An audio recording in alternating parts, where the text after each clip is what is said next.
Service treatment records. And this is not, I'm going to be real with you. This is not the answer that I want to give, but it is the answer. And service treatment records are hard to get.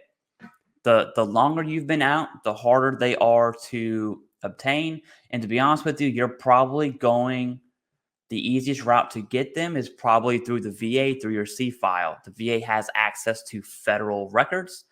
So any federal records the VA can get for your disability claim, that includes your service treatment records. But if you want them yourself, which this one I can get behind, I can definitely see why a veteran would want their service treatment records. And what I'm going to do real quick, Jason, I'm going to show them how to get those records, and then we can talk about why you would want to get those.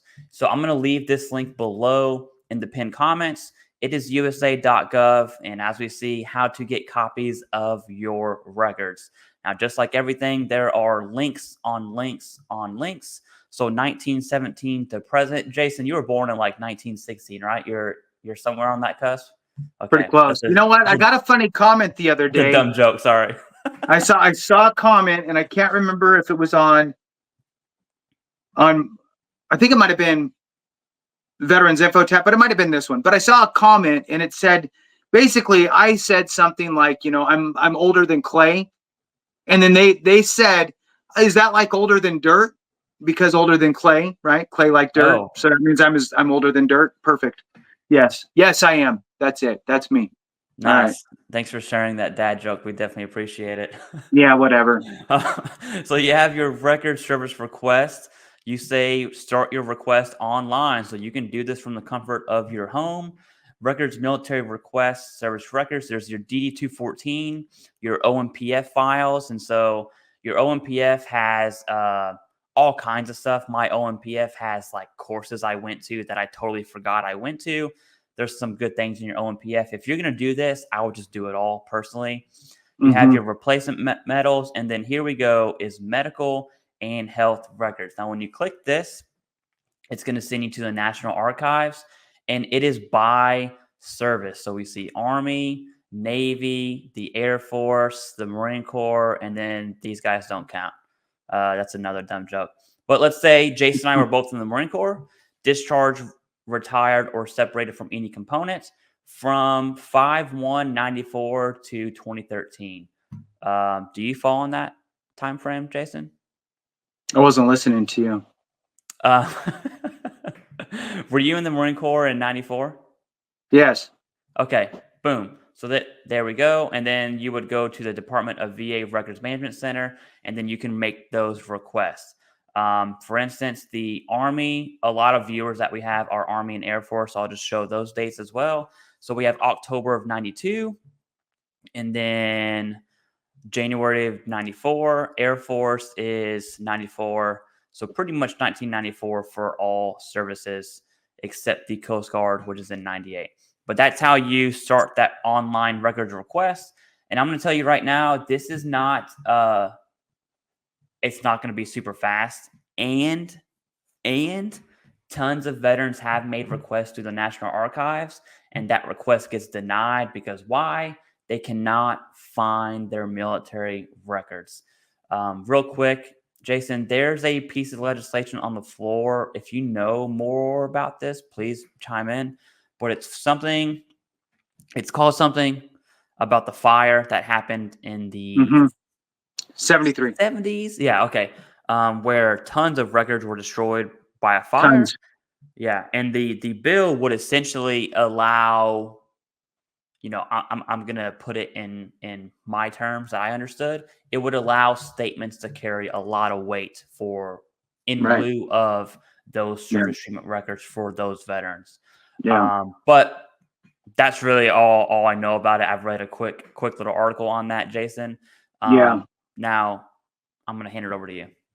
Yeah. So, so let's talk about that fire for a minute. So the fire was in 73 and it was horrendous, and it wiped out, just a ton of Army records up till January of 1960.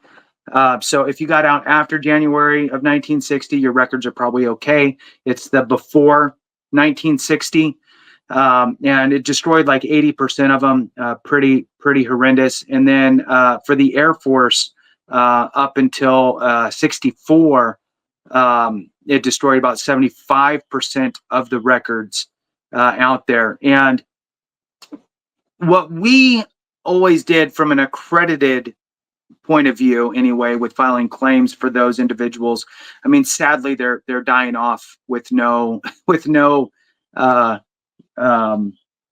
benefits from the VA because of this horrific situation. But those that did come through our office, it was really anything you could pull together. I mean, anything, a picture of a dog tag, a picture of that you took while you were there, a picture with you and somebody else that somebody else took with you in uniform, right?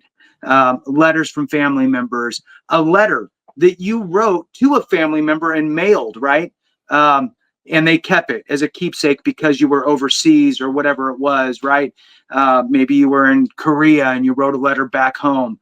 That postmarked letter with your signature and your name, that type of stuff carried some weight. And especially, again, when you get to the board level, because that lay evidence, it's funny I say lay because my chickens are now laying eggs. So there's that.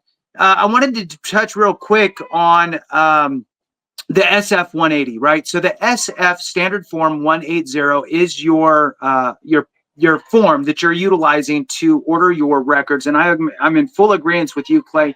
Order everything, whether you think you need it or not, because you just never know what's going to show up. It's a pretty basic form. If you do it, sure, you can do it online, but you can also just type in SF 180, pull up the PDF from the National Archives website and fill it out.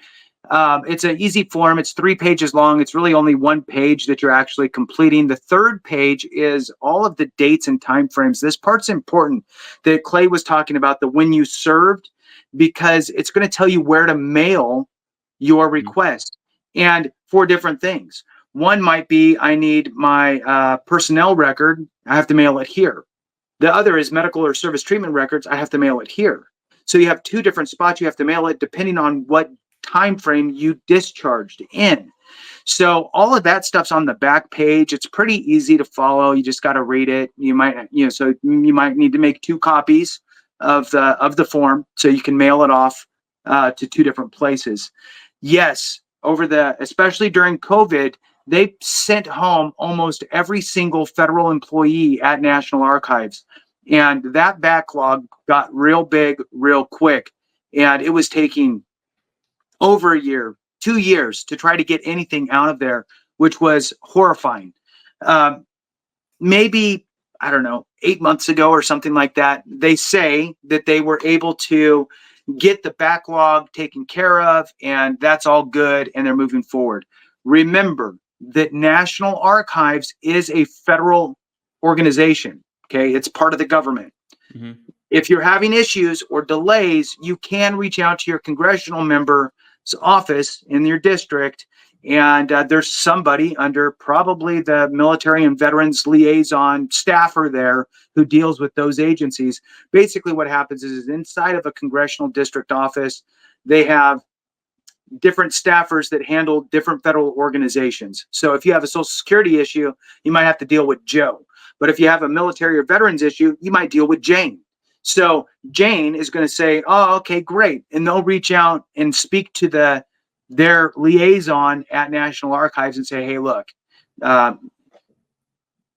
Joe Snuffy submitted his paperwork to get his records. He's 87 years old. Can you expedite this? Because it's been effing 4 months.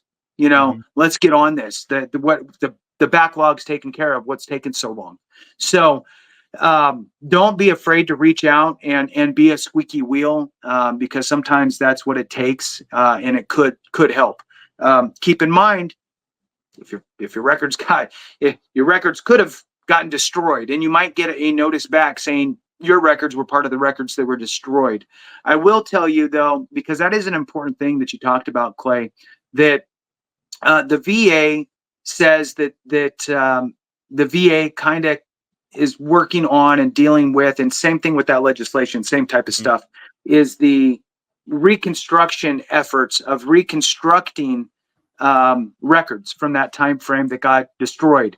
And what that legislation, if I remember right, because I read it too a while ago, was working with other agencies that may also have pieces of information about you, and kind of working all together to somehow create some sort of proof that you did serve. So I'm just going to read this quick part out of the VA's page here on this. It says, reconstructing your records. How does VA reconstruct my records? We submit a specific request to the NPRC, that's the National Archives essentially, for any additional service records they may have or can find for you. With the information we provide, the NPRC searches for documents that may help reconstruct your records. We may also reach out to other government agencies. For example, they may try to reconstruct portions of your service treatment records by reviewing unit records, morning reports, and hospital administration reports and records from the Surgeon General's office. So, they do the best they can. It says that you can fill out information here with the National Archives to request information. You'll need to fill out requests to reconstruct medical data, and that form is 13055. 13055 is the form, and it's basically all the information that you can remember, as far as unit, company, battalion, regiment, squadron, group, wing, etc. So there is a process and there is some hope. So don't just, if you get a notice saying, hey, your records were burned up, don't just stop. Work with an accredited rep.